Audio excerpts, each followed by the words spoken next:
So అంటే starting ఎట్లా ఉండింది? ఏమన్నా భయం అనిపించిందా? స్టేజ్ ఫియర్ ఉంటుంది కదా, అంటే ఎంత స్టేజ్ పర్ఫార్మెన్స్ ఇచ్చినప్పటికీ కూడా మళ్ళీ కొత్తగానే అనిపిస్తుంది. ఎన్ని పాటలు పాడినా స్టేజ్ పైన, ఒకే స్టేజ్ పైన ఎన్ని పాటలు పాడినా మళ్ళీ ఇంకొక పాట పాడాలంటే అదొక ఖచ్చితంగా కొంచెం భయం అనేది ఉంటుంది, డెఫినెట్లీ ఉంటుంది. ఓకే. సో ఇద్దరిలో ఎవరైనా అనుకున్నారా అసలు ఎలిమినేషన్ రౌండ్కి వస్తాను, ఇట్లా స్టార్టింగే ఉంటుంది అని చెప్పి?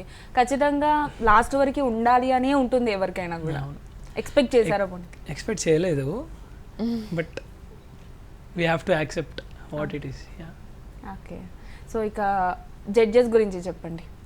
గీతా గారు, తమన్ గారు, కార్తిక్ గారు ఎలా ఉంటారు ఆఫ్ ది స్క్రీన్?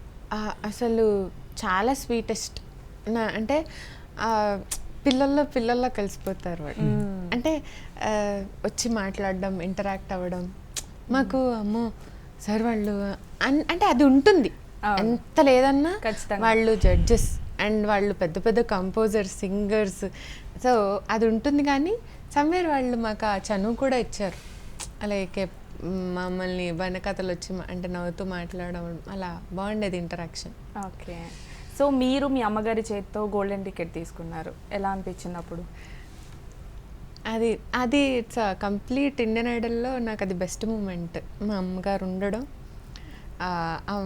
ముగ్గురు జడ్జెస్ ముందు పాడడం, తర్వాత గోల్డెన్ టికెట్ జడ్జెస్ కిందకు వచ్చి అమ్మకి ఇవ్వడం, తర్వాత నాకు గోల్డెన్ మైక్ రావడం, ఇదంతా నాకు జస్ట్ అమ్మ కళ్ళ ముందు ఇది జరిగినప్పుడు ఐ ఫెల్ట్ లైక్ అసలు చాలా ఇది అనుకున్నా.